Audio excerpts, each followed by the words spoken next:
नमस्कार दोस्तों, मैं रोशनी कोचिंग सेंटर में आपका स्वागत करता हूं। दोस्तों, आज मैं आप लोगों को ईवीएस का रिवीजन करवाने वाला हूं। 60 प्रश्न लिया हूं और संपूर्ण ईवीएस के सिलेबस से ये प्रश्न शामिल है। तो चलिए आप लोग रिवीजन कीजिए। यह सीटेट एग्ज़ाम के लिए बहुत ही महत्वपूर्ण क्वेश्चन है दोस्तों। सेलेक्टेड क्वेश्चन है, इसलिए इस क्वेश्चन को आप लोग अच्छी तरह से देख करके समझ लीजिए। चलिए स्टार्ट करते हैं।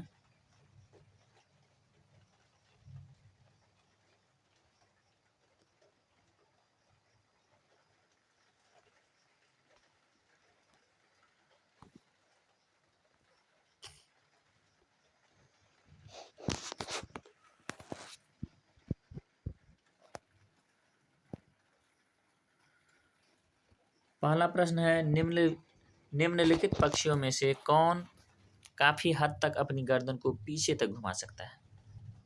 तो देखिए दोस्तों, चारों ऑप्शन आप लोग ध्यान से पढ़िए और कौन सा सबसे सही जवाब होगा, सबसे सटीक जवाब होगा, आपको खोजना है।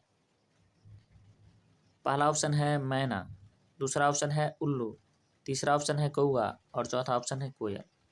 कौन सी ऐसी पक्षी है जो अपनी गर्दन काफ़ी हद तक पीछे तक घुमा सकती है? तो इस प्रश्न का सही जवाब होता उल्लू। उल्लू जो है इस प्रश्न का सही जवाब होगा दोस्तों।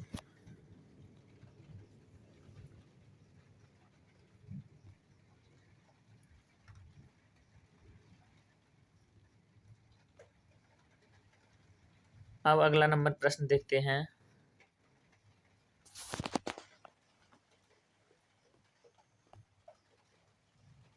देखिए अगला प्रश्न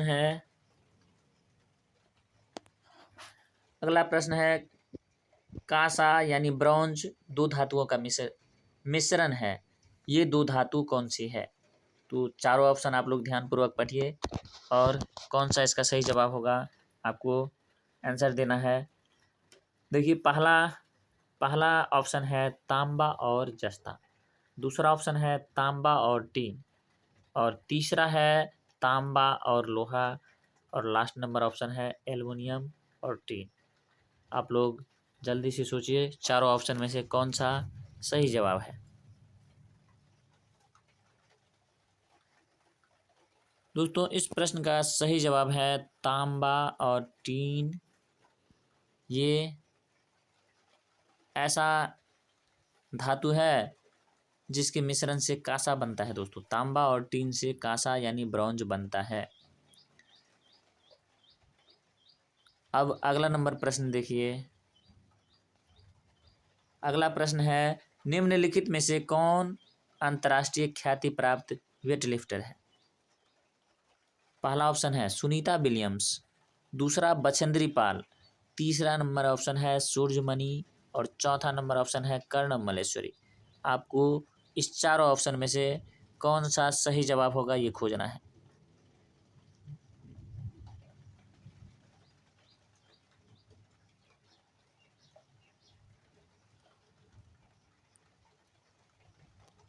दोस्तों, अंतर्राष्ट्रीय ख्याति प्राप्त वेटलिफ्टर निम्नलिखित में से कौन सा है? चारों ऑप्शन को पढ़ करके जल्दी से आप दिमाग लगाइए और आंसर दीजिए।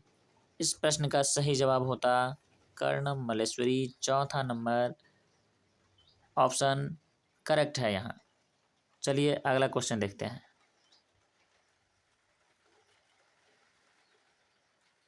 अगला क्वेश्चन देखिए दोस्तों, 5वां नंबर प्रश्न है नीचे दिया गया कौन सा समूह जड़ों का है? यानी ये जो चार ऑप्शन है इसमें से कौन सा एक ऐसा समूह है जो जड़ों का है और बाकी समूह जो है जड़ का नहीं भी हो सकता है। तो आप लोग सोचिए कौन सा आंसर होगा। पहला ऑप्शन है चुकंदर, आलू और अदरक, दूसरा ऑप्शन है गाजर, हल्दी और अदरक, तीसरा नंबर ऑप्शन है शकरकंद, मूली और हल्दी, चौथा नंबर ऑप्शन है गाजर, चुकंदर और मूली। सोचिए दोस्तों, चारों ऑप्शन में से कौन सा इस प्रश्न का सही जवाब है।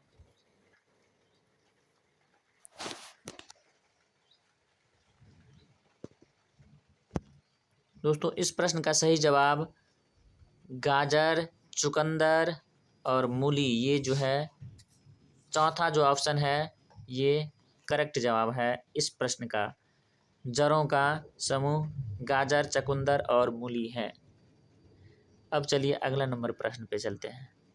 अगला नंबर प्रश्न है, देखिए, रेगिस्तानी ओक एक पेड़ है जो पाया जाता है, कहाँ पाया जाता है दोस्तों। पहला ऑप्शन देखिए अबू धाबी में, दूसरा ऑप्शन ऑस्ट्रेलिया में, तीसरा ऑप्शन राजस्थान के रेगिस्तान में और चौथा ऑप्शन है संयुक्त अरब अमीरात के रेगिस्तान में। चारों ऑप्शन में से आपको कौन सा सही जवाब लग रहा है, जल्दी से आंसर दीजिए।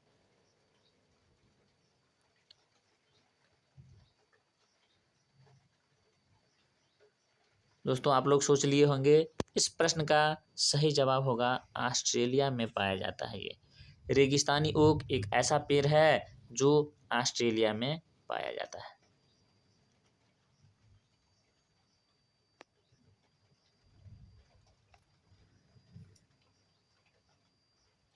सातवां नंबर प्रश्न है, झूम खेती में अपनाई जाने वाली पद्धति के विषय में नीचे दिए गए कथनों पर विचार कीजिए। दोस्तों, झूम खेती से संबंधित है ये प्रश्न और इस प्रश्न में देखिए चार गो कथन दिया हुआ है। चारों कथन में से कौन कौन सा कथन सही है ये आपको खोजना है। पहला कथन है, एक फसल प्राप्त करने के बाद जमीन को कुछ सालों तक ऐसे ही छोड़ देते हैं। बी नंबर ऑप्शन नहीं दोस्तों, बी नंबर कथन है, उस जगह जो बांस या खरपतवार उग जाता है उसे उखाड़ कर जला देते हैं। सी नंबर है, खरपतवार आदि को जलाने से प्राप्त राख खाद की तरह प्रयोग किया जाता है। और डी नंबर कथन है, जब इस जमीन में खेती की जाती है तो बीज छिड़कने से पहले गहरा जोता जाता है। अब देखिए चारों ऑप्शन किस प्रकार का है। पहला ऑप्शन है ए और डी सही है, दूसरा ऑप्शन है ए, बी और सी सही है, तीसरा ऑप्शन है केवल डी सही है और चौथा ऑप्शन है बी और सी दोनों सही है। तो कौन सा इस चारों ऑप्शन में से आंसर होगा, सोचिए आप।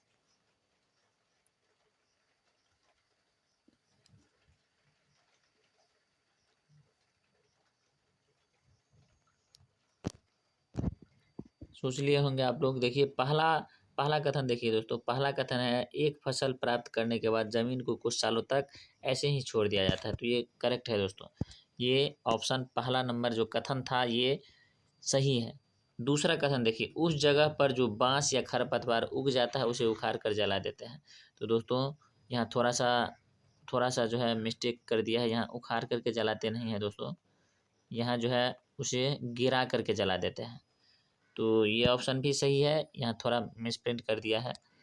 और सी नंबर देखिए, खरपतवार आदि को जलाने से प्राप्त राख खाद की तरह प्रयोग किया जाता है, ये भी सही है, यानी सी नंबर भी सही है।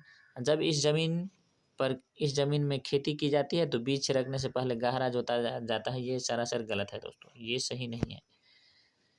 जब खेती करना रहता है तो हल्का सा उसे खोद देते हैं और बीज छिड़क देते हैं, ऐसा है एनसीईआरटी किताब में लिखा हुआ। इसलिए इस प्रश्न का सही जवाब सेकंड नंबर ऑप्शन होगा, लेकिन इसमें थोड़ा सा सुधार कर लीजिए। बी नंबर में यहाँ उखाड़ करके नहीं जलाया जाता है, गिरा करके जला देते हैं। इसी सेकंड नंबर ऑप्शन होता है इस प्रश्न का। अब देखिए अगला नंबर प्रश्न पे चलते हैं। अगला नंबर प्रश्न देखिए, किसी पर्वतीय क्षेत्र में प्रेक्षण करने पर यह पाया गया कि लोगों ने अपने घर पत्थर, मिट्टी, लकड़ी और चूने से बनाए हैं। यह घर 2 मंजिलें हैं, नीचे की मंजिल पर जानवरों को रखते हैं तथा ज़रूरत का सामान भी इकट्ठा करके रखते हैं। वह स्वयं पहली मंजिल पर रहते हैं और सभी घरों की छतें समतल है तथा इन्हें पेड़ों के मोटे तनों से बनाया गया है। यह पर्वतीय क्षेत्र नीचे दिए गए किस प्रदेश का भाग है। पहला ऑप्शन है जम्मू कश्मीर का, दूसरा है अरुणाचल प्रदेश का, तीसरा है मेघालय का और चौथा नंबर ऑप्शन है हिमाचल प्रदेश का। तो 8वां नंबर प्रश्न का आप लोग सही ऑप्शन चूज कीजिए, कौन सा चारों ऑप्शन में से सही है। दोस्तों आप लोग सोच लिए होंगे, इस प्रश्न का सही जवाब होता जम्मू कश्मीर। जम्मू कश्मीर में इस तरह का घर पाया जाता है। अब चलिए अगला नंबर प्रश्न पे चलते हैं। अगला नंबर प्रश्न है, आदिवासी हजारों सालों से कांसा की चीजें बनाते आए हैं, आज भी हमारे घरों में इसका उपयोग होता है। कांसा के विषय में निम्नलिखित में से सबसे सही कथन चुनिए। कांसा के विषय में दोस्तों कौन सा कथन सही है, यह कह रहा है। और चारों ऑप्शन को आप पढ़िए, गौर से पढ़िए चारों ऑप्शन को और सही ऑप्शन को चुनिए। पहला ऑप्शन है, यह तांबे और टीन का मिश्र धातु है।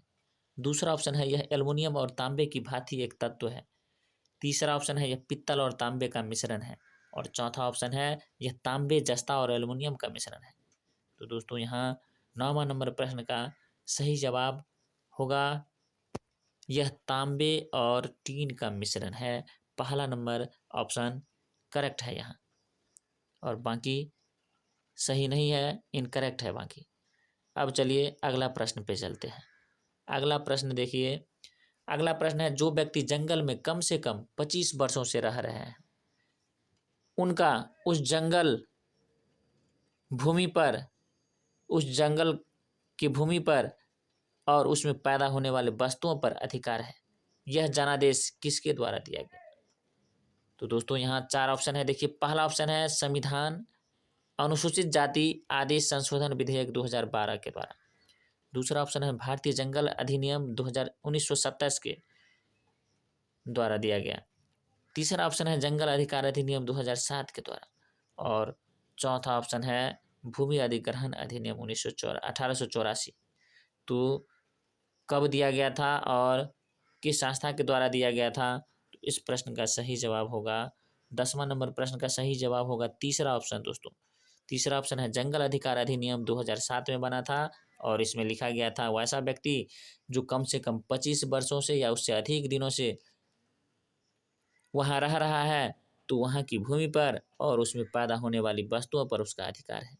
उसे वहाँ से हटाया नहीं जा सकता है, लेकिन वह उस जंगल को काट करके हटा नहीं सकता है और बेच भी नहीं सकता है। केवल वहाँ के फल फूल या जो सामग्री है उसका जो है उपभोग कर सकता है। अब चलिए अगला नंबर प्रश्न देखते हैं। 11वां नंबर प्रश्न देखिए, निम्नलिखित में से मच्छरों द्वारा फैलने वाले रोगों का समुच्चय कौन सा है? तो पहला ऑप्शन है मियादी बुखार। दूसरा ऑप्शन है पहला ऑप्शन में ही दोस्तों मियादी बुखार, हैजा और चिकनगुनिया है। 3 तरह का जो है दिया हुआ है, आपको सोचना है कौन सा मच्छर से फैलने वाला समुच्चय है। दूसरा ऑप्शन है मलेरिया, HIV, एड्स और डेंगू। तीसरा ऑप्शन है HIV, एड्स, हैजा, डेंगू। और चौथा ऑप्शन है डेंगू, मलेरिया और चिकनगुनिया। दोस्तों अभी बारिश हो रही है और बादल बहुत गरज रही है, आपको आवाज़ सुनाई देता होगा और हम आप लोगों के लिए वीडियो बना रहे हैं। तो इस चारों ऑप्शन में से दोस्तों आप लोग सोचिए कौन सा मच्छर से फैलने वाला रोगों का समुच्चय है। इस प्रश्न का सही जवाब होता है दोस्तों डेंगू, मलेरिया और चिकनगुनिया। चौथा ऑप्शन यहाँ करेक्ट है। इस प्रश्न का सही जवाब चौथा ऑप्शन होगा, डेंगू, मलेरिया और चिकनगुनिया इस प्रश्न का सही जवाब है, यानी चौथा ऑप्शन। चलिए अगला नंबर प्रश्न देखते हैं। अगला नंबर प्रश्न देखिए, घटपर्णी पौधा जिसे नेपेंथिस भी कहा जाता है, कीटभक्षी भी कहा जाता है, पीचर प्लांट भी कहा जाता है और सारा दोस्तों नाम है। तो इस पौधा के बारे में कौन सा कथन सही है? देखिए, पहला ऑप्शन है घटपर्णी पौधा का मुंह छोटी छोटी कटियों से ढका रहता है। दूसरा ऑप्शन है भारत में ये नहीं पाया जाता है। तीसरा ऑप्शन है मेढक कीड़े मकोड़े और चूहे को चालाकी से फंसाकर खा जाता है। और चौथा ऑप्शन है कीड़े मकोड़े को आकर्षित करने के लिए उच्च तारत्व की ध्वनियां निकालता है। कौन सा इस चारों ऑप्शन में से आपको सही लग रहा है घटपर्णी पौधा के बारे में? तो देखिए 12 नंबर प्रश्न, इस प्रश्न का सही जवाब तीसरा नंबर ऑप्शन करेक्ट है। मेढक कीड़े मकोड़े और चूहों को चालाकी से फंसाकर खा जाता है। इस पौधा का इस पौधा का जो है आकार घड़े जैसा रहता है दोस्तों, और एक ऊपर से ढक्कन लगा रहता है, और उस घड़ा जैसा शेप से एक खास तरह का गंध निकलता है जो मेढक कीड़ा मकोड़ा चूहा इस सब को जो है आकर्षित करता है।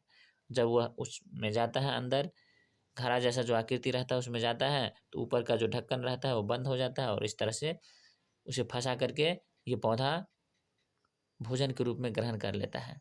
और ऐसा इसलिए करता है क्योंकि जहाँ घटपर्णी पौधा पाया जाता है वहाँ की ज़मीन में नाइट्रोजन की कमी है, और पौधों को नाइट्रोजन की बहुत आवश्यकता होती है। इसलिए नाइट्रोजन की आपूर्ति करने के लिए ये कीड़े मकोड़े या छोटे जीव को खाते हैं। और दोस्तों, घटपर्णी या निपेंथिस पौधा हमारे देश के मेघालय में पाया जाता है, और इंडोनेशिया और ऑस्ट्रेलिया में पाया जाता है। ऑस्ट्रेलिया, इंडोनेशिया और हमारे देश के मेघालय में, भारत के मेघालय में, और ऑस्ट्रेलिया और इंडोनेशिया में पाया जाता है। ये याद रखिएगा, ये मेघालय में और ऑस्ट्रेलिया इंडोनेशिया में पाया जाता है, और कहीं नहीं पाया जाता है। अब चलिए अगला नंबर प्रश्न देखते हैं। देखिए, अगला प्रश्न है, बगुला भैंस पर बैठता है क्योंकि बगुला भैंस पर बैठता है क्योंकि देखिए चारों ऑप्शन में से कौन सा ऑप्शन आपको सही लग रहा है।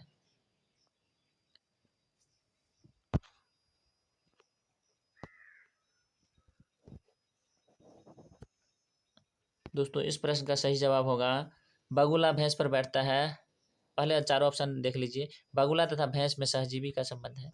दूसरा है बगुला मनोरंजन के लिए भैंस पर बैठता है। तीसरा ऑप्शन है भैंस बगुले को एक स्थान से दूसरे स्थान पर आने जाने में मदद करती है। और चौथा ऑप्शन है बगुला भैंस को डराना चाहता है। तो इस प्रश्न का 13 नंबर प्रश्न का सही जवाब होगा दोस्तों, पहला नंबर ऑप्शन करेक्ट है।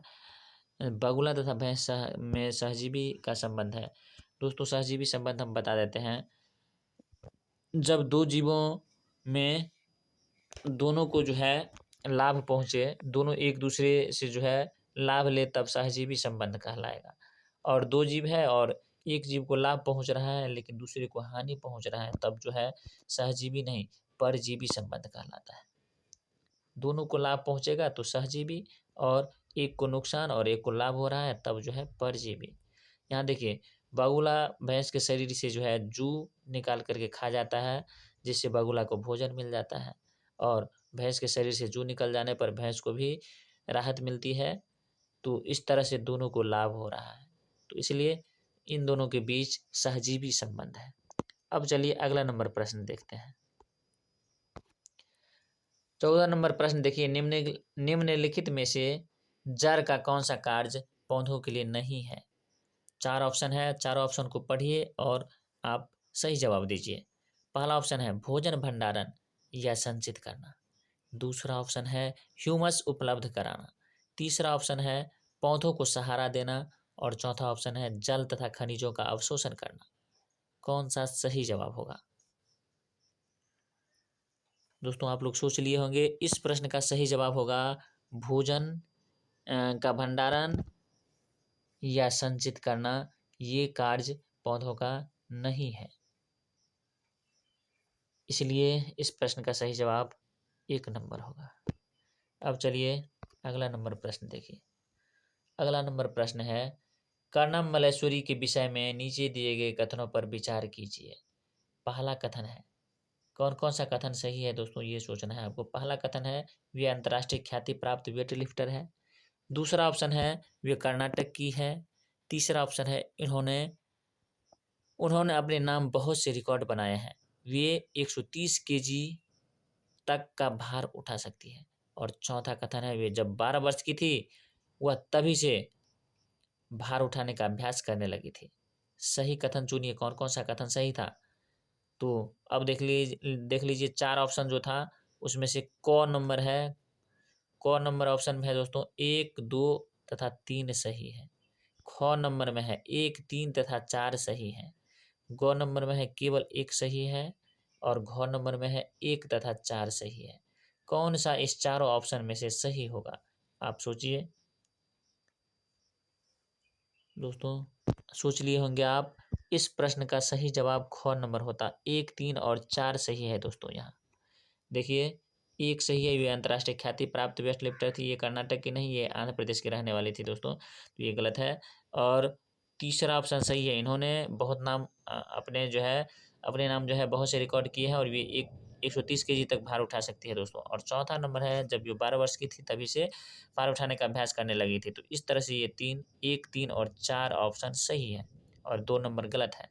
तो ख इस प्रश्न का सही जवाब होता। अब चलिए अगला प्रश्न देखिए। अगला नंबर प्रश्न देखिए, 16 नंबर प्रश्न है, हमारे देश में निम्नलिखित स्थानों में से कौन सा ठंडा रेगिस्तान है? दोस्तों 4 ऑप्शन दिया हुआ है। जैसलमेर पहला ऑप्शन है, दूसरा ऑप्शन है लद्दाख, तीसरा ऑप्शन है मेघालय और चौथा ऑप्शन है दार्जिलिंग। इस चारों में से आपको सोचना है, हमारे देश का यह चारों स्थान है और इस चारों स्थानों में से कौन सा ठंडा रेगिस्तान के नाम से जाना जाता है? सोच लिए होंगे दोस्तों। अब हम आंसर देते हैं आपको। इस प्रश्न का सही जवाब लद्दाख होता। लद्दाख को ठंडा रेगिस्तान के नाम से जानते हैं, यानी सेकंड नंबर ऑप्शन इस प्रश्न का सही जवाब है। अब चलिए अगला नंबर प्रश्न देखिए। अगला नंबर प्रश्न है, कक्षा 5 के पर्यावरण अध्ययन की पाठ्य पुस्तक का एक पाठ उसी से ठंडा उसी से गर्म डॉक्टर जाकिर हुसैन द्वारा लिखी गई एक कहानी है। उन्होंने बच्चों के लिए ऐसी कई कहानियां लिखी है। अपनी मृत्यु के समय वे थे। दोस्तों, डॉक्टर जाकिर हुसैन अपने मृत्यु के समय क्या थे, ये प्रश्न पूछ रहा है आपसे। और ऑप्शन दिया हुआ है, भारत के मुख्य न्यायाधीश थे, पहला ऑप्शन। दूसरा ऑप्शन है, भारत के उपराष्ट्रपति थे। तीसरा ऑप्शन है, भारत के राष्ट्रपति थे। और चौथा नंबर ऑप्शन है, भारत के प्रधानमंत्री थे। इस चारों ऑप्शन में से आप सोचिए, डॉक्टर जाकिर हुसैन की जिस समय मृत्यु हुई उस समय वे क्या थे, किस पद पे थे? तो दोस्तों, आप लोग अब तक सोच लिए होंगे आंसर क्या होगा। इस प्रश्न का सही जवाब हो जाता, जब ये मरे थे उस समय भारत के राष्ट्रपति के पद पे थे, यानी डॉक्टर जाकिर हुसैन भारत के राष्ट्रपति के पद पर रहते हुए इनकी मृत्यु हो गई थी। अब चलिए अगला नंबर प्रश्न देखिए। अगला नंबर प्रश्न है, यदि हम पक्षियों का अवलोकन करते हैं तो हम यह पाते हैं कि अधिकांश पक्षी अपनी गर्दन अत्यधिक हिलाते हैं। इसका कारण यह है कि दोस्तों 4 ऑप्शन दिया हुआ है। चारों ऑप्शन में से आपको सोचना है, जो पक्षी अधिक गर्दन हिलाते हैं, क्यों हिलाते हैं, इसका क्या कारण है? पहला ऑप्शन है, अधिकांश पक्षियों के नेत्र स्थिर होते हैं और घूम नहीं सकते हैं। दूसरा ऑप्शन है, इनके कान ढके होते हैं और वे उड़ सकते हैं। तीसरा ऑप्शन है, पक्षियों के 2 नेत्र होते हैं। और चौथा ऑप्शन है, इनके नेत्र 2 भिन्न भिन्न वस्तुओं को एक ही समय पर फोकस कर सकते हैं। दोस्तों, पक्षी अपनी गर्दन अत्यधिक हिलाते हैं, इसका क्या कारण है, ये सोचना है आपको। तो इस प्रश्न का सही जवाब आप लोग सोच लिए होंगे। इस प्रश्न का सही जवाब पहला नंबर ऑप्शन होगा। पक्षियों के जो है नेत्र स्थिर होते हैं और घूम नहीं सकते हैं, इसलिए पक्षी अपने गर्दन को घुमा करके इधर उधर देखता रहता है। अब चलिए अगला नंबर प्रश्न देखिए। अगला प्रश्न है, रेगिस्तानी ऊख के बारे में निम्नलिखित कथनों का अध्ययन कीजिए। 4 कथन दिया हुआ है और चारों कथन में से कौन कौन सा कथन सही है, ये आपको खोजना है। पहला कथन देखिए, रेगिस्तानी ऊख एक वृक्ष है जिसकी ऊंचाई लगभग हमारी कक्षा के कमरे के बराबर अथवा 4 मीटर होती है। दूसरा ऑप्शन है, इस वृक्ष की जड़ें नीचे वृक्ष की लंबाई की लगभग 30 गुनी गहराई तक जमीन के भीतर जाती है, जब तक कि वे पानी तक न पहुंच जाए। तीसरा ऑप्शन है, इस वृक्ष के तने में पानी इकट्ठा होता है। और चौथा ऑप्शन है, यह वृक्ष अबू धाबी में पाया जाता है। इस चारों कथन में से आपको कौन कौन सा कथन सही लग रहा है, यह कह रहा है प्रश्न। तो चलिए पहला ऑप्शन में देखिए, 1, 2 तथा 4 सही है। पहला ऑप्शन था ये। दूसरा ऑप्शन है, 2, 3 तथा 4 सही है। तीसरा ऑप्शन है 1 तथा 2 सही है, और चौथा ऑप्शन है 1, 2 और 3 सही है। कौन सा ऑप्शन चारों ऑप्शन में से होगा दोस्तों, सोचिए आप। अब आप लोग सोच लिए होंगे, इस प्रश्न का सही जवाब होता 19वां नंबर प्रश्न का सही जवाब होगा दोस्तों घ नंबर ऑप्शन यहाँ सही जवाब होगा। 1, 2 और 3 सही है। देखिए, रेगिस्तानी ओक एक ऐसा वृक्ष है जिसकी ऊंचाई लगभग हमारी कक्षा के कमरे के बराबर होती है और 4 मीटर होती है। ये सही है दोस्तों। इस वृक्ष की जड़ें नीचे वृक्ष की लंबाई की 30 गुनी गहराई तक जमीन के भीतर जाती है, जब तक कि वे पानी तक न पहुंच जाए। दोस्तों, इस वृक्ष की विशेषता है यह अपनी लंबाई की 30 गुनी अधिक नीचे जाएगी जब तक कि इसको पानी नहीं मिल जाता है। तो ये सही है कथन। और तीसरा ऑप्शन है इस वृक्ष के तने में पानी इकट्ठा होता रहता है। सही है दोस्तों, ये नंबर भी सही है, तीसरा कथन भी सही है, क्योंकि रेगिस्तान में पानी की कमी होती है और ये वृक्ष अपने तने में पानी स्टोर करके रखती है, और जब वहाँ के स्थानीय लोगों को पानी की कमी हो जाती है तो इन लोगों को पता रहता है, जो रेगिस्तानी ओक के तना में पानी इकट्ठा रहता है, तो उसमें थोड़ा सा छेद करके और पतला पतला पाइप डाल करके और उसके तने से पानी ये लोग निकाल लेते हैं और अपने का उपयोग में लाते हैं दोस्तों। तो ये सही था, तीसरा नंबर सही था। और चौथा नंबर देखिए, यह वृक्ष अबू धाबी में पाया जाता है। ये गलत है दोस्तों, चौथा नंबर ये नहीं है, ये ऑस्ट्रेलिया में पाया जाता है दोस्तों। आगे इससे पहले आप प्रश्न देख लिए थे दोस्तों, ये ऑस्ट्रेलिया में पाया जाता है दोस्तों। ऐसा ऐसा वृक्ष रेगिस्तानी ओक जो है ऑस्ट्रेलिया में पाया जाता है। तो चलिए अब आगे बढ़ते हैं।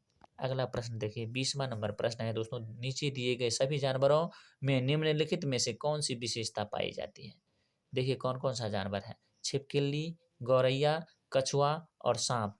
दोस्तों, इस चारों में कौन कौन सी विशेषता पाई जाती है, ये आपको सोचना है। कौन सी विशेषता चारों में कॉमन होगा दोस्तों, ये सोचना है। पहला ऑप्शन है ये अंडे देती है, दूसरा ऑप्शन है ये जहरीले होते हैं, तीसरा ऑप्शन है ये भूमि एवं जल दोनों में रह सकते हैं, और चौथा ऑप्शन है इनके शरीर सल्क से ढके होते हैं। कौन सा होगा 20वां नंबर प्रश्न का सही जवाब क्या होगा, आप सोचिए। ये अंडे देते हैं, ये जहरीले होते हैं, ये भूमि एवं जल दोनों में रह सकते हैं, और इनके शरीर सल्क से ढके होते हैं। कौन सा होगा दोस्तों, सोच लिए होंगे आप। इस प्रश्न का सही जवाब पहला नंबर होता है दोस्तों। ये चारों जीव ऐसा जीव है जो अंडे देते हैं। तो कॉमन खोजना था, चारों में कॉमन क्या है, तो ये अंडे देने वाले जीव है दोस्तों। तो पहला नंबर सही जवाब होता। अब चलिए अगला नंबर प्रश्न पे चलते हैं। 21वां नंबर प्रश्न देखिए, माउंट एवरेस्ट के विषय में सही कथन चुनिए। कौन सा कथन, 4 कथन है दोस्तों, और चारों कथन में से कौन सा आपको सही लग रहा है। यह जम्मू कश्मीर का एक भाग है और इसकी चोटी की ऊंचाई 8900 मीटर है। पहला ऑप्शन था दोस्तों। दूसरा ऑप्शन है यह नेपाल का भाग है और इसकी चोटी की ऊंचाई 8900 मीटर है। तीसरा ऑप्शन है यह भारत का भाग है और इसकी चोटी की ऊंचाई 9850 मीटर है। और चौथा ऑप्शन है यह तिब्बत का भाग है और इसकी चोटी की ऊंचाई 9850 मीटर है। माउंट एवरेस्ट के बारे में सही कथन कौन सा है, चारों कथन में से सोचिए जल्दी से। आप लोग सोच लिए होंगे। इस प्रश्न का सही जवाब होता है दोस्तों, माउंट एवरेस्ट नेपाल का भाग है और इसकी ऊंचाई, इस चोटी की ऊंचाई यानी माउंट एवरेस्ट की ऊंचाई लगभग 8900 है दोस्तों। एग्जैक्ट पूछेगा तो 8848 मीटर एग्जैक्ट है दोस्तों। एग्जैक्ट यहाँ नहीं दिया हुआ है, लगभग में दिया हुआ है, इसलिए 8900 मीटर है लिखा हुआ। अगर एग्जैक्ट दिया रहता तो 8848 मीटर होता। और नेपाल में माउंट एवरेस्ट को सागर माथा के नाम से जानते हैं दोस्तों, यह भी याद रखिएगा। चलिए अगला नंबर प्रश्न देखिए, 22वां प्रश्न है, रेगिस्तानी ओक एक पेड़ का नाम है जिसकी जड़ें उस गहराई तक जमीन में भीतर जाती है जब तक कि पानी तक न पहुंच जाए। इस पेड़ की जड़ों की गहराई इस पेड़ की ऊंचाई की लगभग 30 गुनी होती है। यह पेड़ कहाँ पाया जाता है। तो दोस्तों अब ये इससे पहले जो है बताए थे, अभी 1-2 प्रश्न पहले जो है देखे थे आप, यह प्रश्न जो है आया था और इससे संबंधित हम आपको बताए थे आंसर। तो आप सोचिए कौन सा आंसर होगा। यह अबू धाबी में पाया जाता है, यह राजस्थान में पाया जाता है, या ऑस्ट्रेलिया में पाया जाता है, या रूस में पाया जाता है। तो दोस्तों आप लोग देखे थे, बता चुके थे इससे पिछला प्रश्न में। यह ऑस्ट्रेलिया में पाया जाता है। इसलिए इस प्रश्न का सही जवाब तीसरा नंबर होगा ऑप्शन। अब चलिए अगला प्रश्न देखिए दोस्तों। अगला प्रश्न मैथ से संबंधित है दोस्तों। ईवीएस में दोस्तों यह क्वेश्चन हर साल देखने को अवश्य मिलता है औसत चाल निकालने के लिए, और मैथ में भी एक क्वेश्चन मिलता है दोस्तों। यानी इस टॉपिक से 2 प्रश्न हर साल सीटेट के एग्जाम में देखने को मिलता है, और इस पर हम अलग से भी वीडियो बना चुके हैं। अगर आप लोग नहीं देखे हैं तो प्ले स्टोर में जाकर के आप देख सकते हैं, ताकि आपको अच्छी तरह से समझ में आ जाए। दोस्तों इस प्रश्न को आप लोग सबसे पहले बनाने के लिए जो है समय निकालिए। समय जब निकल जाएगा और दूरी इस प्रश्न में दिया हुआ है तो औसत चाल का सूत्र लगाइएगा। औसत चाल बराबर दूरी और बट्टा में समय होता है। दूरी बट्टा समय, दूरी दिया हुआ है, समय निकालने पर बट्टा में दे करके और काट दीजिए, और जो आएगा वही आंसर होगा। तो यहाँ एग्जैक्ट नहीं कटेगा, लगभग में आएगा, क्योंकि लगभग में पूछ रहा है। तो इस प्रश्न का सही जवाब क्या होगा आप सोचिए। पहला ऑप्शन है 57 किलोमीटर प्रति घंटा, दूसरा ऑप्शन है 56 किलोमीटर प्रति घंटा, तीसरा ऑप्शन है 55 किलोमीटर प्रति घंटा, और चौथा ऑप्शन है 54 किलोमीटर प्रति घंटा। तो बना करके देखिए दोस्तों आप लोग।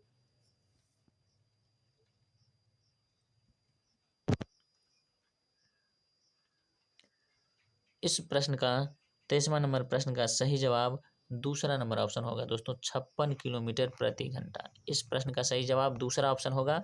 यदि आप लोग नहीं बनाए हैं तो बना करके देख लीजिएगा। हम आगे बढ़ते हैं, क्योंकि वीडियो बहुत लंबा हो जाएगा, इसलिए हम ज़्यादा समय नहीं दे सकते हैं एक प्रश्न पे। अब चलिए अगला नंबर प्रश्न देखिए। अगला नंबर प्रश्न है दोस्तों अबू धाबी के विषय में। अबू धाबी के विषय में सही कथन चुनिए, यह कह रहा है। यह रेगिस्तानी इलाके में है, पहला ऑप्शन था, पहला कथन है। दूसरा कथन है अबू धाबी में पानी पेट्रोल से महंगा है। तीसरा ऑप्शन है यहाँ की स्थानीय भाषा अरबी है, और चौथा ऑप्शन है अबू धाबी की मुद्रा दिनार है। तो दोस्तों इस चारों कथन में से कौन कौन सा कथन सही है, यह आपको सोचना है। और ऑप्शन देखिए किस तरह से दिया हुआ है। पहला ऑप्शन में है 1, 2 तथा 3 सही है। दूसरा ऑप्शन में है 1, 3 तथा 4 सही है। तीसरा ऑप्शन में है 2, 3 तथा 4 सही है, और चौथा ऑप्शन में है 1, 4 तथा 2 सही है। 24वां नंबर प्रश्न का सही जवाब दीजिए। दोस्तों आप लोग सोच लिए होंगे, इस प्रश्न का सही जवाब पहला ऑप्शन होगा। 1, 2 और 3 सही है। यह रेगिस्तानी इलाका है दोस्तों, अबू धाबी एक रेगिस्तानी इलाका है, बिल्कुल करेक्ट है। दूसरा ऑप्शन है अबू धाबी में पानी पेट्रोल से महंगा है, ये भी सही है दोस्तों, क्योंकि वहाँ तेल उत्पादक देश है दोस्तों ये। यहाँ जो है पेट्रोल डीजल जो है जमीन के अंदर पाया जाता है, केरोसिन तेल इत्यादि, लेकिन पानी जो है दूसरे देश से मंगाया जाता है, इसलिए पानी महंगा है, पेट्रोल सस्ता है। तीसरा ऑप्शन देखिए, यहाँ की स्थानीय भाषा अरबी है, यह भी सही है दोस्तों। अबू धाबी की स्थानीय भाषा अरबी है, और अबू धाबी की मुद्रा दिनार है, यह गलत है दोस्तों। अबू धाबी की मुद्रा दिरहम है, याद रखिएगा। अबू धाबी की मुद्रा दिरहम दिरहम है। अबू धाबी की मुद्रा दोस्तों दिरहम है, दिनार नहीं है, इसलिए चौथा नंबर गलत है। अब चलिए अगला नंबर प्रश्न पे चलते हैं। अगला नंबर प्रश्न देखिए, कुछ जानवर रात में जागते हैं, यह जानवर हर चीज को जिन रंगों में देखते हैं वे क्या है। पहला ऑप्शन है बैगनी और नीला, दूसरा ऑप्शन है हरा और नीला, तीसरा ऑप्शन है काला और सफेद, चौथा ऑप्शन है लाल और संतरी। कौन सा आंसर होगा दोस्तों। वो ऐसा जानवर जो रात में जागते हैं, हर चीज को कैसे देखते हैं, तो इस प्रश्न का सही जवाब होगा तीसरा ऑप्शन। वो ऐसा जानवर जो रात में जागता है, हर चीज को काला और सफेद देखता है। तो तीसरा नंबर इस प्रश्न का सही जवाब हो जाता, तीसरा ऑप्शन। अब चलिए अगला नंबर प्रश्न देखिए, मृत सागर क्या है। पहला ऑप्शन है ऐसा सागर जिसका पानी जहरीला होता है। दूसरा ऑप्शन ऐसा सागर जो सभी महासागरों व सागरों से ज्यादा नमकीन है। तीसरा ऑप्शन है ऐसा सागर जिसमें ज्वार भाटे बहुत तीव्र गति से आते हैं, और चौथा ऑप्शन है ऐसा सागर जिसमें जहाज चलाना खतरनाक होता है। दोस्तों चारों ऑप्शन में से आप लोग सोचिए कौन सा सही जवाब होगा इस प्रश्न का। सोच लिए होंगे आप लोग। इस प्रश्न का सही जवाब होगा ऐसा सागर जो सभी महासागरों व सागरों से ज्यादा नमकीन हो, उसे मृत सागर कहते हैं दोस्तों। और मृत सागर में 1 लीटर जल में 300 ग्राम नमक होता है दोस्तों। 1 लीटर जल में 300 ग्राम नमक होता है, याद रखिएगा। बहुत ही नमकीन होता है मृत सागर का पानी, और मृत सागर में कोई भी व्यक्ति डूब नहीं सकता है, क्योंकि यहाँ के पानी का बहुत ज़्यादा घनत्व होता है। मृत सागर में ऐसा लगता है कि कोई व्यक्ति आराम से पानी पर लेटा हुआ है, कोई डूब नहीं सकता है। अब चलिए अगला नंबर प्रश्न देखिए। 27वां नंबर प्रश्न है दोस्तों, मधुमक्खी पालन के विषय में सही कथन चुनिए। तो मधुमक्खी पालन के विषय में कौन सा कथन सही है? पहला ऑप्शन है, 4 कथन पहले देख लीजिए। पहला कथन है, मधुमक्खी पालन शुरू करने का सबसे अच्छा समय जनवरी से मार्च तक का है। दूसरा ऑप्शन है, लीची के फूल मधुमक्खी को लुभाते हैं। तीसरा ऑप्शन है, मधुमक्खी पालने और उनके द्वारा उत्पादित शहद का भंडारण करने के लिए बक्सों की आवश्यकता होती है। और चौथा ऑप्शन है, मधुमक्खियों के लिए मीठा घोल बनाने के लिए चीनी खरीदी जाती है। कौन सा सही जवाब होगा, ये आपको सोचना है। चारों कथन में से कौन कौन सा कथन सही है? पहला ऑप्शन है, दूसरा और तीसरा कथन सही है। दूसरा ऑप्शन है, पहला और चौथा कथन सही है।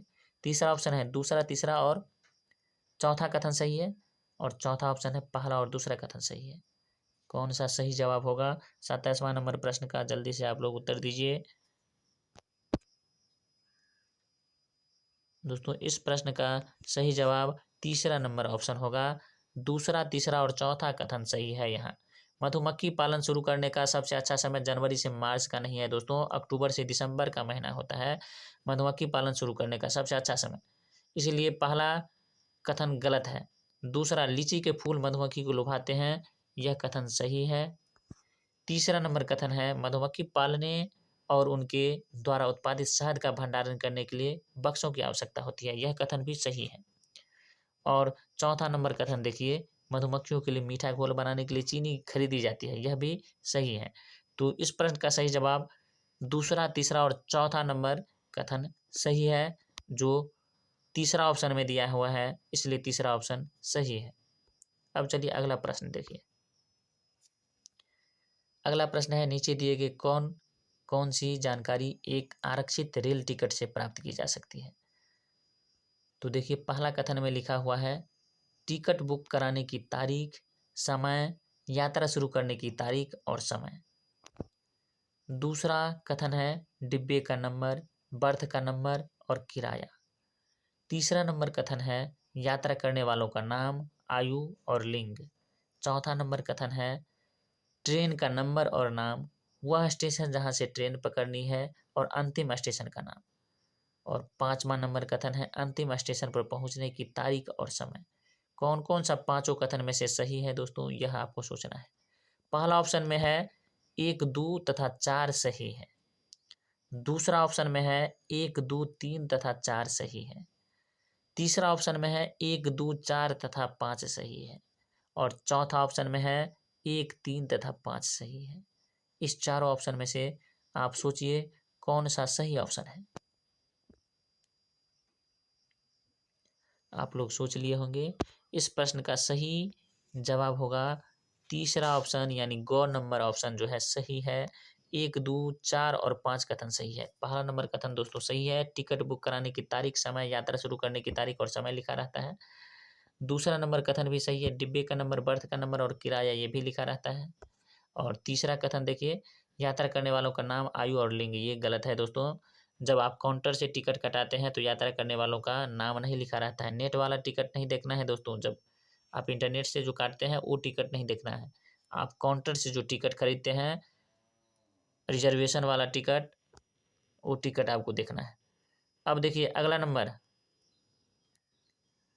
चौथा ऑप्शन दे कथन देखिए, ट्रेन का नंबर, नाम, वह स्टेशन जहाँ से ट्रेन पकड़नी है और अंतिम स्टेशन का नाम, यह भी लिखा रहता है उस टिकट पे।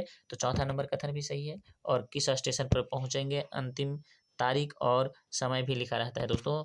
जहाँ अंतिम वाला स्टेशन कौन सा होगा, किस तारीख को पहुंचेंगे और समय कितना बजे, ये भी लिखा रहता है। तो यह भी कथन सही है। तो गौ नंबर यहाँ सही है ऑप्शन। अब चलिए अगला नंबर देखिए। 29वां प्रश्न है, नीचे लोगों के कुछ क्रियाकलाप दिए गए हैं और अब देखिए,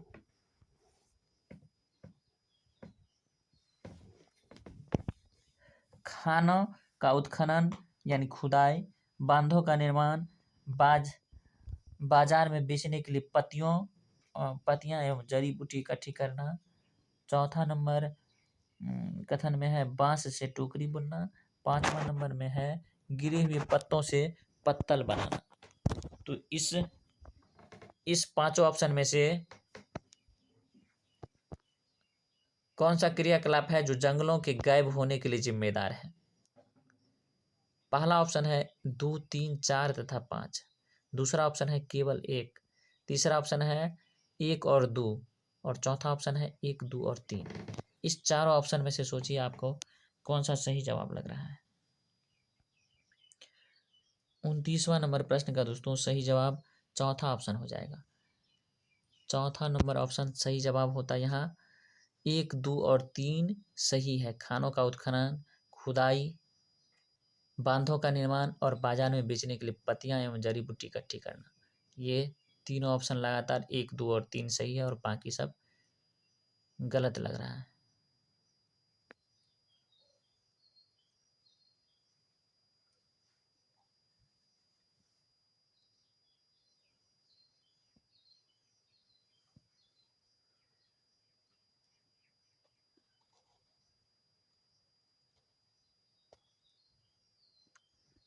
अब चलिए अगला नंबर प्रश्न देखते हैं। 30वां नंबर प्रश्न देखिए दोस्तों। हाउस बोट जो 80 फीट तक लंबे होते हैं और चौड़ाई बीच से इनकी चौड़ाई 8-9 फुट तक होती है, कहाँ होते हैं? राजस्थान में, श्रीनगर में, असम में और केरल में। चारों ऑप्शन में से सही जवाब सोचना है दोस्तों। अब थोड़ा स्पीड बढ़ाइए, नहीं तो बहुत बड़ा लंबा वीडियो हो जाएगा। 30वां नंबर प्रश्न का सही जवाब होगा दोस्तों दूसरा नंबर ऑप्शन, श्रीनगर में इस तरह के घर पाए जाते हैं। श्रीनगर इस प्रश्न का सही जवाब होगा। हाउस बोट जो 80 फीट लंबे होते हैं और इसकी चौड़ाई 8-9 फुट होती है, श्रीनगर में पाए जाते हैं। अब 31वां नंबर प्रश्न देखिए। निदान के पश्चात डॉक्टर रोगी से यह कहता है कि उसके खून में हीमोग्लोबिन की कमी हो गई है और उस रोगी को आयरन की कमी को पूरा करने के लिए क्या क्या खाना चाहिए? पहला ऑप्शन है आंवला, हरी पत्तेदार सब्जियां और गुड़ खानी चाहिए। दूसरा ऑप्शन में है चावल, चीनी और आंवला खानी चाहिए। तीसरा ऑप्शन है हरी पत्तेदार सब्जियां, गेहूं और संतरा खानी चाहिए। और चौथा ऑप्शन है गुड़, नींबू और मटर खानी चाहिए। कौन सा होगा चारों ऑप्शन में से सही जवाब? सोचिए जल्दी से दोस्तों। इस प्रश्न का सही जवाब पहला नंबर ऑप्शन हो जाता, आंवला, हरी पत्तेदार सब्जियां और गुड़ खानी चाहिए। अगला नंबर प्रश्न देखिए। 32वां प्रश्न क्या है? 32वां प्रश्न है अल-बरूनी जिस देश से आया था उसका नाम क्या है? पहला ऑप्शन है उज्बेकिस्तान, दूसरा ऑप्शन है ओमान, तीसरा ऑप्शन है अफगानिस्तान और चौथा ऑप्शन है बांग्लादेश। 32वां नंबर प्रश्न का सही जवाब क्या होगा? जल्दी से सोचिए आप लोग। इस प्रश्न का सही जवाब पहला ऑप्शन होता, अल-बरूनी उज्बेकिस्तान से आया था और भारत भ्रमण करने के लिए आया था दोस्तों, यात्रा करने के लिए। ये तीर्थ यात्री था और जब भारत आया तो यहाँ के तालाबों को देख देख करके बहुत प्रभावित हुआ और जब वह वापस गया अपने देश तो यहाँ के तालाबों के बारे में अपने जो किताब लिखा था उस किताब में बहुत अच्छी तरीका से वर्णन किया था दोस्तों। अब 33वां नंबर प्रश्न देखिए। यह पढ़ाते समय कि कुछ समय के लिए खाद्य पदार्थों को किस तरह ताज़ा रखा जा सकता है? राधा अपनी कक्षा में निम्नलिखित अनेक तकनीकों की परिगणना करती है। देखिए कौन कौन सा कथन सही होगा। पहला कथन है उसे टोकरी में रखती है तथा कटोरी, दोस्तों टोकरी नहीं कटोरी है, उसे कटोरी में रखती है तथा कटोरी को एक खुले बर्तन में रख देती है जिसमें ठंडा पानी है। दूसरा ऑप्शन है उसे एक गीले कपड़े में लपेट देती है। तीसरा ऑप्शन है उसे धूप में खुला फैला देती है। और चौथा कथन है उसे छोटे छोटे टुकड़ों में काटती है और अंधेरे में रख देती है। उपरोक्त तकनीक दू के लिए दोस्तों, कथन नंबर 2 देखिए, दू के लिए वह निम्नलिखित किस खाद्य पदार्थ की ओर संकेत कर रही है? तो दूसरा कथन देखिए, उसे एक गीले कपड़े में लपेट देती है। तो गीले कपड़े में लपेट करके किस चीज को रखा जाता है, यह सोचना है आपको दोस्तों। पहला ऑप्शन है पके हुए चावल को गीला कपड़ा में लपेट करके रखते हैं, ये आपको सोचना है सही है कि नहीं। दूसरा ऑप्शन, प्याज या लहसुन को गीला कपड़ा में लपेट करके रखते हैं, यह ऑप्शन सही है कि नहीं। हरा धनिया को गीला कपड़ा में लपेट करके रखते हैं। और चौथा है काजू और बर्फी को गीले कपड़े में लपेट करके रखते हैं। तो इस प्रश्न का सही जवाब हो जाता है हरा धनिया। गौ नंबर सही आंसर है। अब आगे बढ़िए। 34वां प्रश्न देखिए। रेखा की माँ खाली स्थान के लिए रोजाना तालाब से लाए पानी में फिटकरी डालती है। तो दोस्तों पहला ऑप्शन है पानी को रंगहीन करने के लिए, दूसरा ऑप्शन है हल्के निलंबित अपद्रव्यों को अवसादित करने के लिए, तीसरा ऑप्शन है कठोर जल को मृदु जल में परिवर्तित करने के लिए, और चौथा ऑप्शन है पानी में मौजूद रोगाणुओं को खत्म करने के लिए। तो सोचिए चारों ऑप्शन में से कौन सा सही होगा दोस्तों। रोजाना जो है रेखा की माँ पानी जो लाती है तालाब से उसमें फिटकिरी डालती है, तो ऐसा क्यों करती है वो। इस प्रश्न का सही जवाब हो जाएगा सेकंड नंबर ऑप्शन दोस्तों, हल्के निलंबित अपद्रव्यों को अवसादित करने के लिए रेखा की माँ पानी में फिटकिरी डालती है, इसलिए इस प्रश्न का सही जवाब सेकंड नंबर ऑप्शन होगा। अब आगे बढ़िए। 35वां नंबर प्रश्न देखिए। भारोत्तोलक को प्रायः ज़्यादा मांसपेशियां और बॉडी मांस बनाने की आवश्यकता होती है और इस उद्देश्य के लिए उन्हें ऐसा आहार लेने की आवश्यकता होती है जो खाली स्थान से भरपूर हो। तो पहला ऑप्शन है प्रोटीन से भरपूर होना चाहिए, दूसरा ऑप्शन है कार्बोहाइड्रेट से भरपूर, तीसरा ऑप्शन है वसा से भरपूर होना चाहिए, और चौथा ऑप्शन है विटामिन से भरपूर होना चाहिए। तो 35वां नंबर प्रश्न का सही जवाब क्या होगा दोस्तों, सोचिए आप लोग। इस प्रश्न का सही जवाब होता प्रोटीन से भरपूर होना चाहिए दोस्तों, पहला ऑप्शन सही है। अब आगे अगला नंबर प्रश्न देखिए। जब एक मछली को पहले से उबले लेकिन कमरे के ताप पर ठंडे किए गए पानी से भरे एक्वेरियम में डाला जाता है तो वह मर जाती है, क्योंकि मछली घर का पानी। अब सोचिए चारों ऑप्शन में से क्या होगा। जब पहले से उबला हुआ पानी है लेकिन कमरे के ताप पर ठंडा करके पानी से भरे हुए एक्वेरियम में मछली को डाला गया है, तो मछली क्यों मर जाती है। पहला ऑप्शन है मछली के तैरने के योग्य नहीं है, दूसरा ऑप्शन है ऑक्सीजन रहित है, तीसरा ऑप्शन है मछली द्वारा पीने के योग्य नहीं है, और चौथा ऑप्शन है खनिज रहित है। तो इस प्रश्न का सही जवाब होता जब पानी को उबाला जाता है दोस्तों तो पानी खनिज से रहित हो जाता है, यानी खनिज पानी में से समाप्त हो जाता है, इसलिए उबाले हुए पानी में जब ठंडा करने के बाद उस पानी में मछली को रखते हैं तो मछली को भोजन के रूप में खनिज नहीं मिल पाता है, इसलिए मछली मर जाती है। चौथा नंबर प्रश्न होगा इसका चौथा नंबर ऑप्शन इस प्रश्न का सही जवाब होता। अब चलिए अगला नंबर प्रश्न देखिए। एक किसान दानों को भूसे से अलग करना चाहता है, जिस प्रक्रिया से यह किया जा सकता है वह क्या कहलाती है। पहला ऑप्शन है फसल की कटाई, दूसरा ऑप्शन है हस्त चयन, तीसरा ऑप्शन है थ्रेसिंग, और चौथा ऑप्शन है निष्पावन। तो किसान जब दानों को भूसे से अलग करना चाहता है तो कौन सी प्रक्रिया अपनाता है और यह प्रक्रिया क्या कहलाती है। तो इस प्रश्न का सही जवाब क्या होगा, जल्दी से सोचिए। इस प्रश्न का सही जवाब होता है दोस्तों निष्पावन। जब किसान दानों को भूसे से अलग करता है तो निष्पावन प्रक्रिया का प्रयोग किया जाता है। अब चलिए अगला नंबर प्रश्न देखिए। नींबू साधारण पानी में डूब जाता है लेकिन नमकीन पानी में तैरता रहता है, ऐसा क्यों होता है। पहला ऑप्शन है नींबू का घनत्व नमकीन पानी में अधिक हो जाता है, दूसरा ऑप्शन है नींबू का घनत्व नमकीन पानी में कम हो जाता है, तीसरा ऑप्शन है नमकीन पानी का घनत्व साधारण पानी के घनत्व से अधिक होता है, और चौथा ऑप्शन है साधारण पानी का घनत्व नमकीन पानी के घनत्व से अधिक होता है। कौन सा चारों ऑप्शन में से आपको सही लग रहा है दोस्तों, जल्दी से आंसर दीजिए इसका।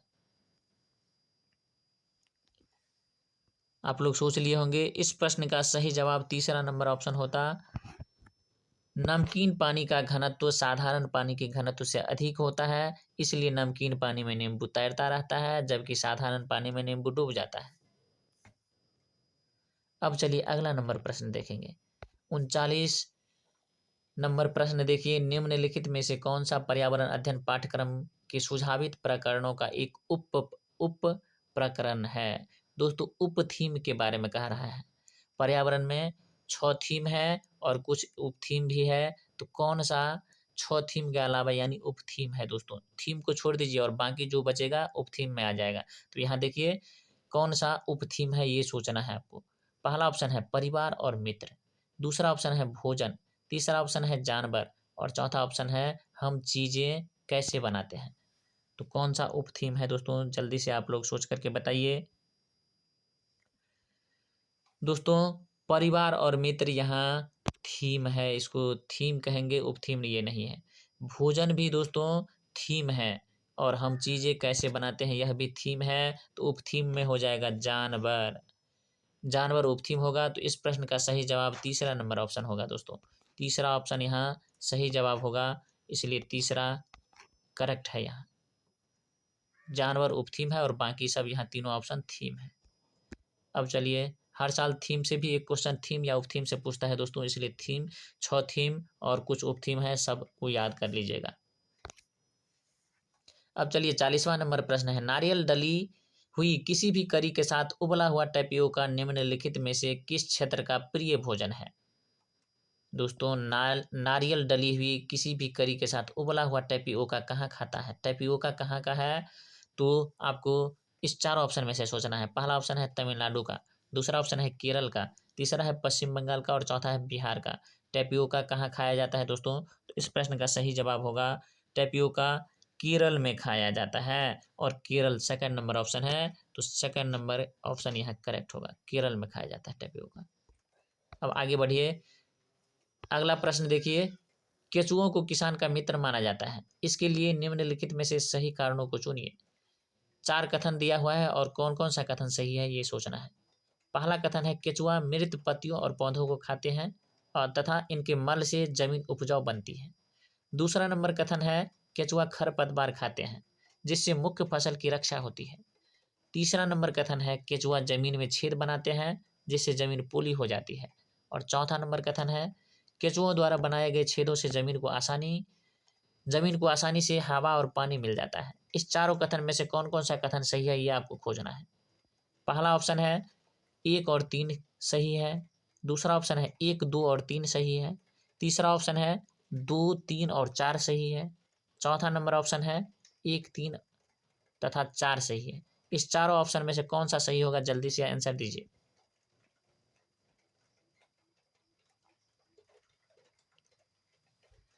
दोस्तों आप लोग सोच लिए होंगे, इस प्रश्न का सही जवाब चौथा नंबर ऑप्शन होता, 1, 3 और 4 सही होगा। यहाँ केचुआ मृत पत्तियों और पौधों को खाते हैं और इनके मल से जमीन उपजाऊ बन जाती है, यह कथन सही है। दूसरा दूसरा नंबर केचुआ खरपतवार खाते हैं जिससे मुख्य फसल की रक्षा होती है, गलत है दोस्तों, केचुआ खरपतवार नहीं खाती है। और तीसरा नंबर कथन देखिए, केचुआ जमीन में छेद बनाते हैं जिससे जमीन पोली हो जाती है, तो यह कथन बिल्कुल सही है। और चौथा नंबर देखिए, केचुआ द्वारा बनाए गए छेदों से जमीन को आसानी से हवा और पानी मिल जाती है, यह कथन भी बिल्कुल सही है। तो इसलिए इस प्रश्न का सही जवाब चौथा नंबर ऑप्शन होता। अब चलिए अगला नंबर प्रश्न देखिए। अगला नंबर प्रश्न है, हमारे देश के मानचित्र में झारखंड कहाँ स्थित है। दोस्तों मैप से संबंधित है और हम आपको बार बार बता रहे हैं, आप लोग मैप याद कर लीजिए, कौन सा स्टेट मैप में किस दिशा में है, उसके पड़ोसी देश कौन सा, पड़ोसी राज्य कौन सा है, ये सब याद कर लीजिए। मैप से हर साल कम से कम 2 क्वेश्चन आपको सीटेट के एग्जाम में अवश्य मिलता है देखने के लिए। तो यदि आपको मैप याद नहीं रहेगा तो आप नहीं बना सकते हैं इस क्वेश्चन को। तो देखिए, झारखंड जो है कहाँ स्थित है ये बताना है आपको। पहला ऑप्शन है छत्तीसगढ़ के दक्षिण पूर्व दिशा में, दूसरा ऑप्शन है उत्तर प्रदेश के पश्चिम दिशा में, तीसरा ऑप्शन है पश्चिम बंगाल के पूर्व दिशा में, और चौथा ऑप्शन है उड़ीसा के उत्तर दिशा में। दोस्तों झारखंड कहाँ स्थित है, इस चारों ऑप्शन में से सोचिए कौन सा सही जवाब होगा।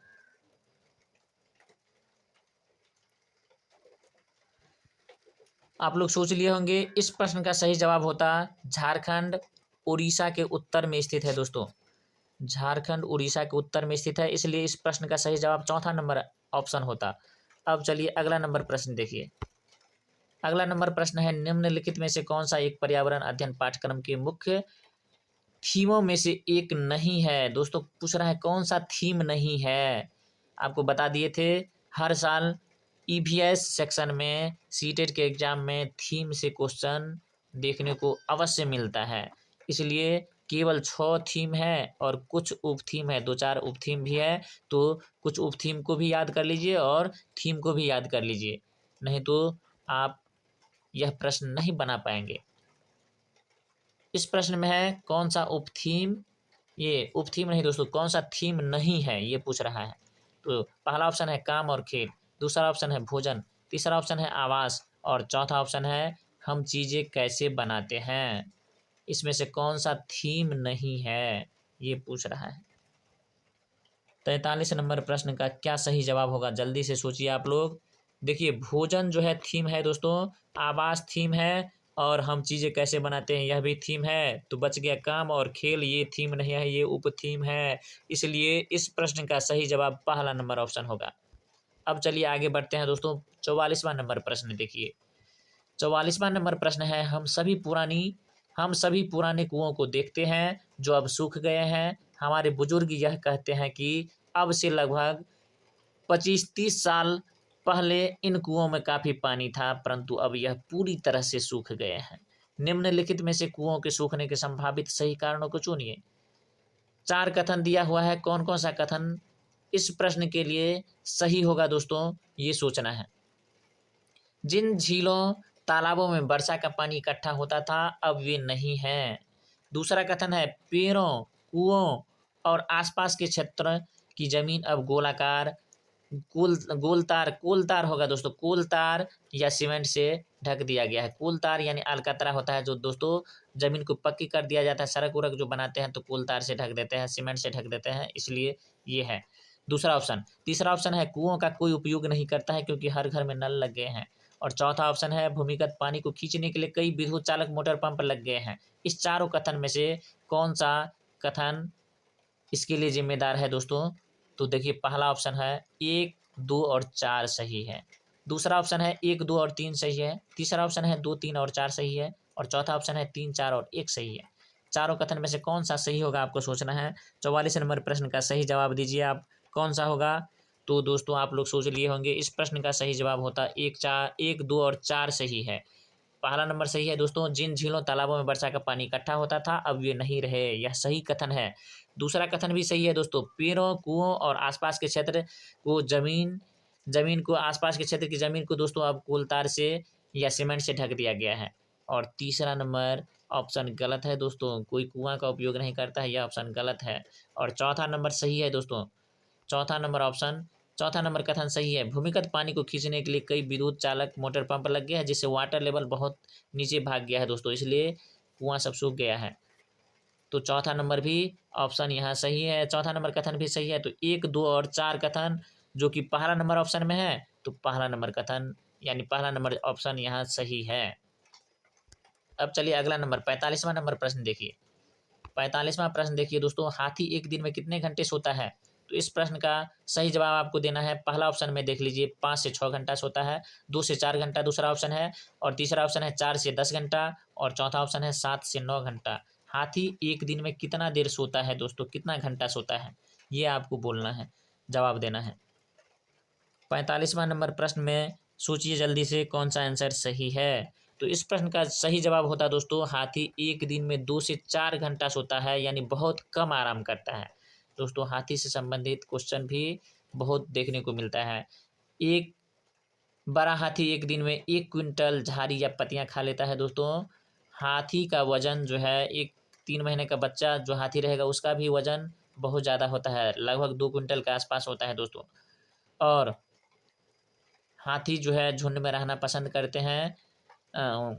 14-15 जो है वर्ष तक जो है मेल हाथी झुंड में रहते हैं, और फिर जो है झुंड को छोड़ करके अकेले रहने लगते हैं। और फीमेल हाथी जो है झुंड में रहती है, और कुछ बच्चे भी झुंड में रहते हैं हमेशा। और सबसे बुजुर्ग जो हथिनियाँ रहेगी वह झुंड की नेता होती है। हाथी अपने कान का प्रयोग हवा करने के लिए, अपने शरीर को ठंडा रखने के लिए करते हैं। उसके बाद हाथी को कीचड़ में खेलना बहुत पसंद है। ये सब जो है हाथी से संबंधित क्वेश्चन है दोस्तों, जिसको आपको याद रखना है। चलिए अब अगला नंबर प्रश्न देखते हैं। 46वां नंबर प्रश्न देखिए, कोझिकोड कहाँ पर स्थित है दोस्तों। कोझिकोड किस राज्य में है, ये जगह का नाम है, और जगह से भी संबंधित हर साल सीटेट में क्वेश्चन एक न एक मिलता है। तो दोस्तों आपको जगह याद रखना है, कौन सा जगह कहाँ है। कोझिकोड कहाँ है, केरल में है, असम में है, गुजरात में है और राजस्थान में है। इस चारों ऑप्शन में से सोचना है आपको कोझिकोड कहाँ है। 46वां नंबर प्रश्न है, और इस प्रश्न का सही जवाब होगा दोस्तों कोझिकोड केरल में है, पहला नंबर ऑप्शन यहाँ सही है।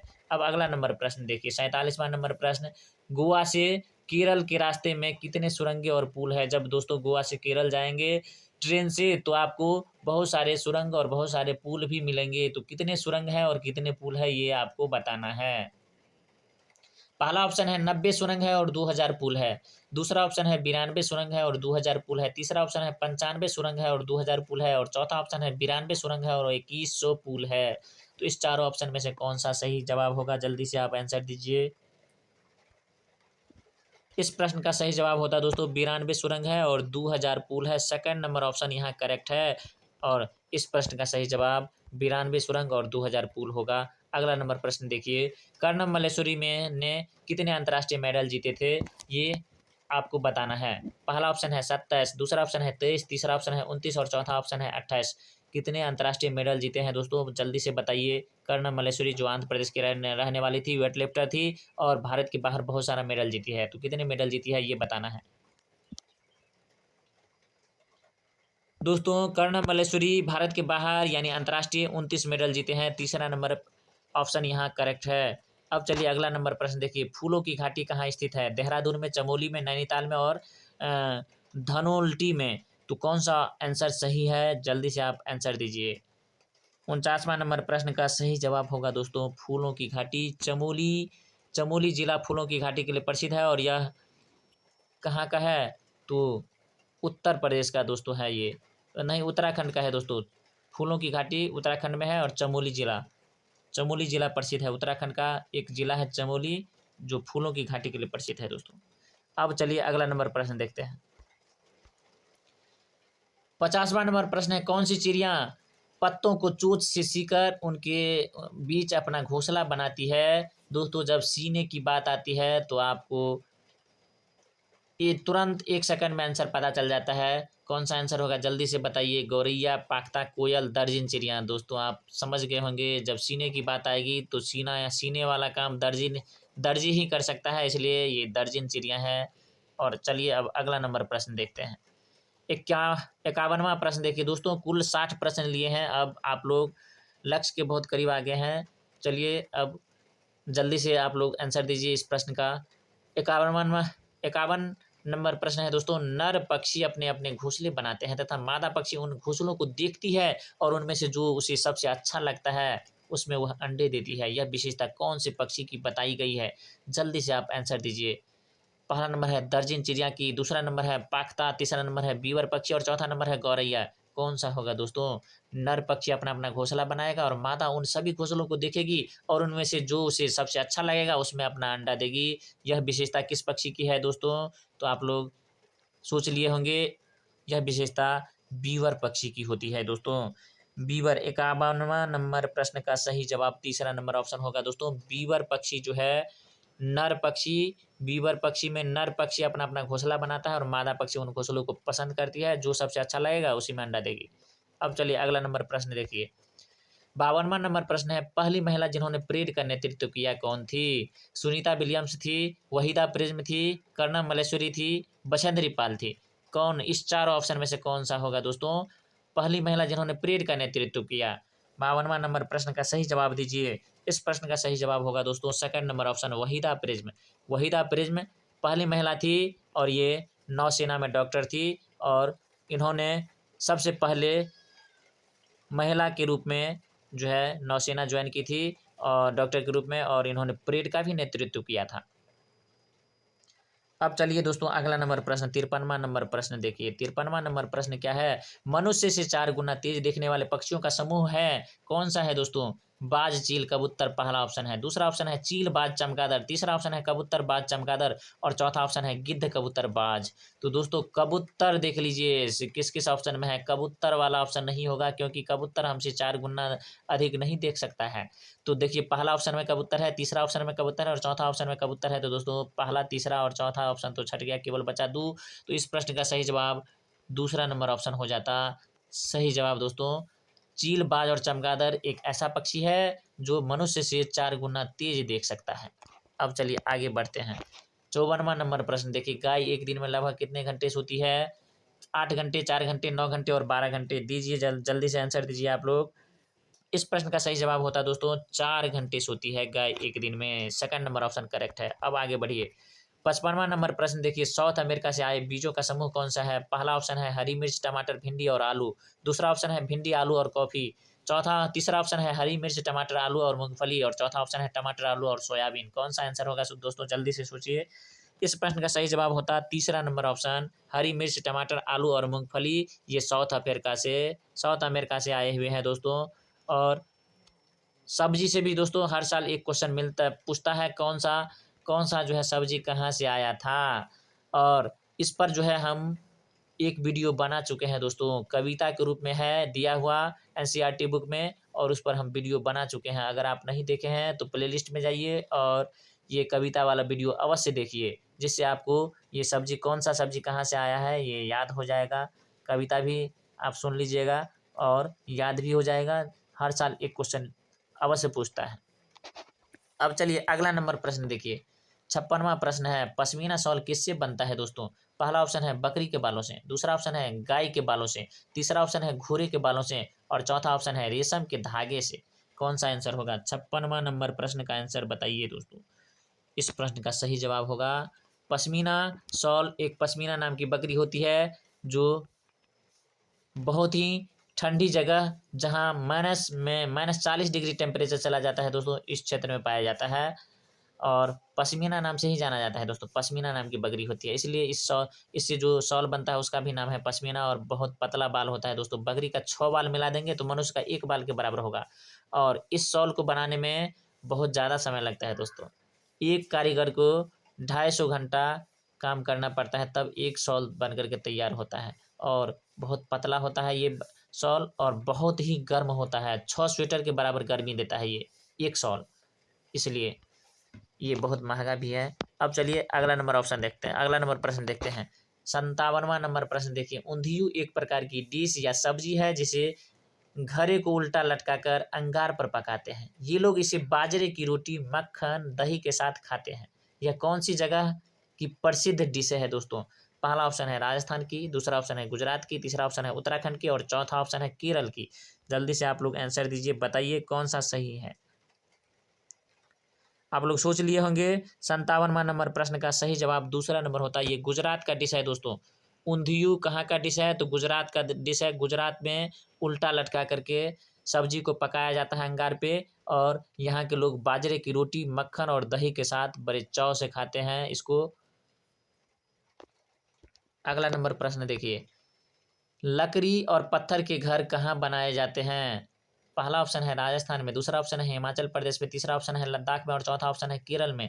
लकड़ी और पत्थर के दोस्तों घर कहाँ बनाए जाते हैं, जल्दी से आप बताइए। इस प्रश्न का सही जवाब हो जाता है दोस्तों हिमाचल प्रदेश में। हिमाचल प्रदेश में लकड़ी और पत्थर के घर बनाए जाते हैं। अब अगला नंबर प्रश्न देखिए, माउंट एवरेस्ट फतह करने वाली पहली महिला कौन थी? पहला ऑप्शन है सुनीता विलियम्स, दूसरा ऑप्शन है वहीदा प्रिज्म, तीसरा ऑप्शन है कर्णम मल्लेश्वरी और चौथा ऑप्शन है बछेंद्री पाल। बताइए दोस्तों, माउंट एवरेस्ट फतह करने वाली पहली महिला कौन थी? तो इस प्रश्न का सही जवाब हो जाता है दोस्तों बछेंद्री पाल थी माउंट एवरेस्ट फतह करने वाली पहली महिला। और ये भारत की है दोस्तों, भारत की पहली महिला है, विश्व की नहीं। भारत की पहली महिला है और विश्व की 5वीं महिला है जो माउंट एवरेस्ट फतह की थी। तो दोस्तों बछेंद्री पाल से भी क्वेश्चन आता है, माउंट एवरेस्ट की ऊंचाई कितनी है ये भी क्वेश्चन आता है। माउंट एवरेस्ट की ऊंचाई 8,848 मीटर है एग्जैक्ट, और लगभग में पूछेगा तो 8900 मीटर। याद रखिएगा, माउंट एवरेस्ट नेपाल का भाग है दोस्तों। नेपाल में माउंट एवरेस्ट को सागर माथा के नाम से जानते हैं। ये सब तो आप पहले देख चुके हैं, प्रीवियस क्वेश्चन में हम बता चुके हैं। अब चलिए आज का लास्ट नंबर क्वेश्चन होगा दोस्तों 60वां नंबर प्रश्न। आज 60 प्रश्न ही लिए हैं। 60वां नंबर प्रश्न है, दांडी वह स्थान है जहां पर दांडी यात्रा की गई थी, कहाँ पर है दोस्तों? तो गुजरात में है, केरल में है, राजस्थान में है, आंध्र प्रदेश में। कहाँ है दांडी, किस स्थान पे है दोस्तों दांडी जगह, और दांडी यात्रा कौन किए थे ये भी आपको बताना है। 60वां नंबर प्रश्न का सही जवाब हो जाता है दोस्तों दांडी गुजरात का एक जगह है। और दांडी यात्रा महात्मा गांधी से संबंधित है दोस्तों। महात्मा गांधी ने 1930 ईस्वी में दांडी यात्रा किए थे और नमक कानून को इन्होंने भंग किया था दोस्तों। अंग्रेजों द्वारा जो नमक कानून बनाया गया था उसको ये तोड़े थे, इसलिए दांडी बहुत ज़्यादा प्रसिद्ध है दोस्तों। और कहाँ है दांडी स्थित? तो गुजरात में है। तो दोस्तों आज ईवीएस का ये रिवीजन क्लास था। यह बहुत ही इम्पोर्टेंट क्लास है दोस्तों आप लोगों के लिए। इस वीडियो को 2-3 बार देख लीजिए ताकि जितना भी हम प्रश्न लिए हैं सब आपको याद हो जाए और आप एग्जाम में गलती नहीं करें।